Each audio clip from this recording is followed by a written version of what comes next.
Many people in the Philippines and even in the ASEAN region still lack awareness about the ASEAN organization itself, although this was established way back in 1967. Today, to give us an insider's look into the ASEAN organization and the ASEAN Secretariat is Ms. Lisa Maquinano, a former senior officer of the ASEAN Secretariat. She has even drafted speeches for one of the Secretary Generals of the ASEAN, Surin Pitsuwan of Thailand. Currently, she is a fellow of the Development Academy of the Philippines. Welcome back to the program, Ms. Lisa. Thank you, Nayan. It's good to be back. Yes, and today, yes po, we also have here today our resident ASEAN expert, Professor Carlos Tabunda Jr., who is also the Executive Fellow of the Development Academy of the Philippines. Welcome back, sir. Thank you very much. Nice to be back. I'm always at your service here at the program. Yes. Okay. So last week we had so much discussion about the ASEAN Secretariat, but now what we want to know about your experience from your stint as one of the officers of the Secretariat. Can you share your experiences there, ma'am? Yes, it was an honor for me and a privilege to serve in the ASEAN Secretariat and in a way represent the country. You were under what unit when you were with the Secretariat? Initially, I was with the ASEAN Political and Security Community Department, yes. And specifically what directorate? That is the ASEAN Political and Security Community Department under the Security Directorate. Okay, yes. okay. Because I heard there's an ARF, there's the ASEAN Regional Forum under that department. Yes. And can you briefly expound to us what the ARF was doing then? Well, the ARF unit is actually the ASEAN Regional Forum unit of the ASEAN Secretariat. Was established in June of 2004. Okay. Yes, it is. It's there to enhance the role of the ARF chair, which is actually also the chair of the current chair of ASEAN, so Myanmar, including interaction with other regional and international organizations, defense officials, dialogue, and tractor organizations. Now, probably not many viewers would know that the ASEAN also partners with think tanks and academic institutions, and this is called the ASEAN ISIS Network. And so this is a representative of think tanks and research institutes within ASEAN region. So you're doing researches on security concerns yes, so around they the have region. an experts group, so they would actually give recommendations to the government officials, which they call Track 1, and you have the civil society, which we call Track 2. Yes. Okay, how does one become a member of the ASEAN Secretariat? I understand it's a very competitive, there's a very competitive selection of a staff there, officers and staff. Yes, I'm really curious of what you were doing back then. How did you become a member of the Secretariat? Well, there was an open process. I actually saw the vacancy at the ASEAN website, so ASEAN.org. And then, it's just like any organization, you have to comply with all the requirements, but of course it's very intensive. It's because it's open to all ASEAN member states. Okay. So you have to get all the recommendations, you have to do all...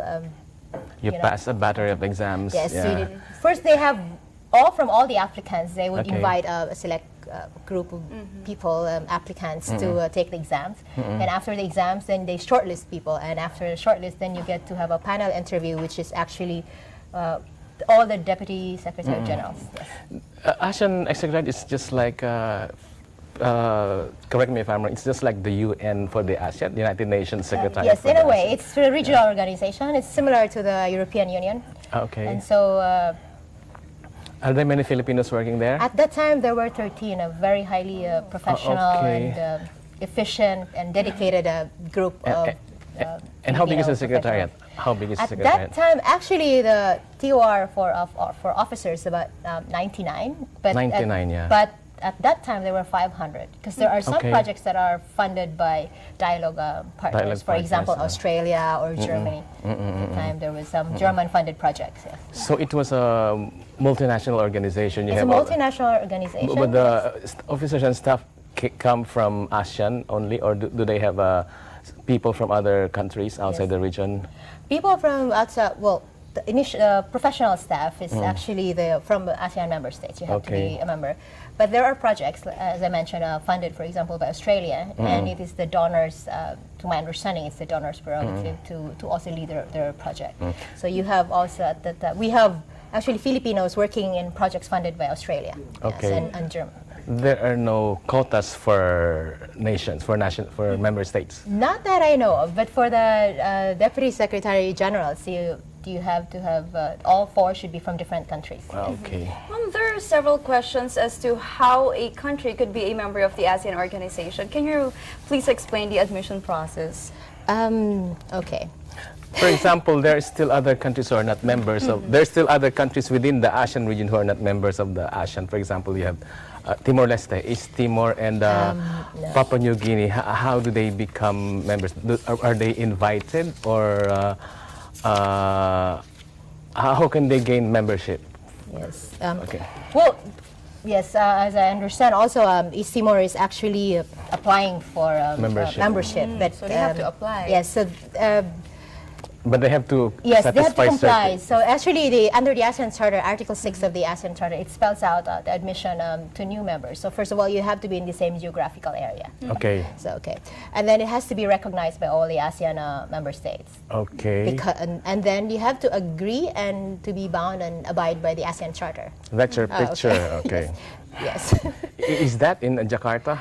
This is at the ASEAN lobby. Wow, a flashback. Okay, this is from the ASEAN Secretariat, and the previous one was actually one of the summits at the Okay. Presidential Palace in Vietnam for the ASEAN Summit in July. And these are this is Dr. Surin Pitsuan, my boss, the Secretary General, all the heads of state. This is the meeting ASEM, the ASEAN.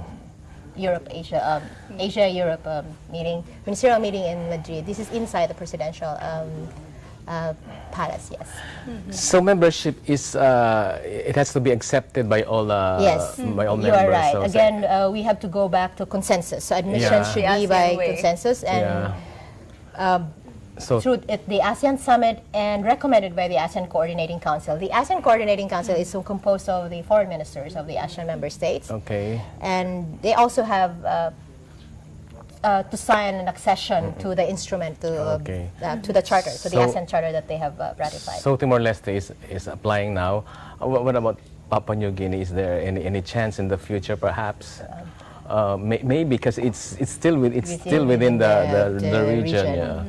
Okay. But Yes. it's the same process. It's the Is same it? process. But even if you're not from the region, you can actually still be part of the ASEAN As a dialogue partner. So long as there will be a Yes. consensus Yes, between the yes, 10 member yes. And also you have to have common interest. So what are the dialogue partners? Who are the current dialogue partners? And say you have U.S. of course. We have the U.S., we have the Japan, South we have Korea. South Korea, we have China. There's quite a Australia. long list actually. So there's That's like, why we have this Australia. Okay. ASEAN plus 3. Yes, we have Yes, ASEAN yeah. plus 3, and aside from that, we even have Russia actually. And as far EU, as the Russia. European Union. European yeah. Union as an organization, yes. As long as they agree with, as long as there are common denominators, common interests among the other Yes. countries outside the region, so they become dialogue partners. Okay. There's actually a whole list of entities that under the charter, there's an annex there of the whole list of entities that are associated with ASEAN, yes. Okay. There will be the ASEAN Summit in November. Can you please share something about this, if you please? Well, it's been a while since I've been at the Secretariat, but the process remains the same. There's rules of procedures. So it's a policy-making body of ASEAN, so the summit. So all the policies and matters, common interests that discussed at the ASEAN Summit are already worked out throughout the year. Yeah. So before it goes there, you have to talk to through the sectoral bodies and also then the ASEAN coordinating councils before it gets to the summit. So as we call it in the office, you have a complete staff work. So all this work Okay. and all these things are done through consensus and consultations, which is actually a hallmark of ASEAN, of the ASEAN process. And summits are done twice a year. Twice a year, yes. So summits are when you have all the heads of states Yes, and attending. the heads But of before state. that, there's complete staff work being done by the ministers, the different sub-cabinet levels, the different agencies involved within the region before they come up with a final statement, a final agreement, which is discussed, which is signed during the ASEAN Summit. Yes, I've had the opportunity to. There's also what they call ASEAN Leaders Retreat.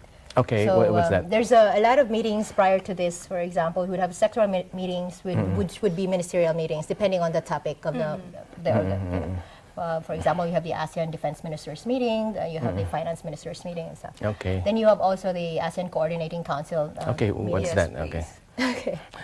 What is the ASEAN coordinating It's council? the foreign minister. It's composed of the foreign ministers. So this would be Okay. probably like the cabinet, if you call it. Yes. Okay. I see. And So, yeah. so the all foreign ministers of the 10 ASEAN members Yes, are sir, member of the ASEAN coordinating Okay. Okay. council. And then during the meetings, so there are meetings where you have all the foreign ministers. yes, yes. But before the foreign ministers actually come up with their documents, this is also work by the senior officials meeting. So Okay. you also have senior officials meetings. So. Okay. And then, so there's all the process. So everything is done through consensus and consultation. So by the end, by the time that a lot of work has been done throughout the year before the leaders meet at the summit, and then there's a side meeting, which is not really, but it's a big meeting on the ASEAN leaders, what you call the leaders retreat. But there is no +1. When you mean +1, there's no assistant. So only The 10 members. the 10 of Okay. the heads of state. So which means you can talk freely and candidly. Yes. So, Well, Ma'am, lastly, at least for my end, I'm just really curious, how does it feel to be Yes, part yeah. of the ASEAN Actually, that's my Secretariat? question also. Oh, yeah. So we have the same question. What's the Because fulfillment? not everyone is given a chance to be Yes, part of the it ASEAN was Secretariat. okay. It was very exciting. First of all, Jakarta is a beautiful place, and that you get to work and you kind of step up your game, if you call it so, because it's composed of dedicated, very efficient, and some even are brilliant. It's just a lot of brains going on there. And a lot of people there have very experiences and professionally.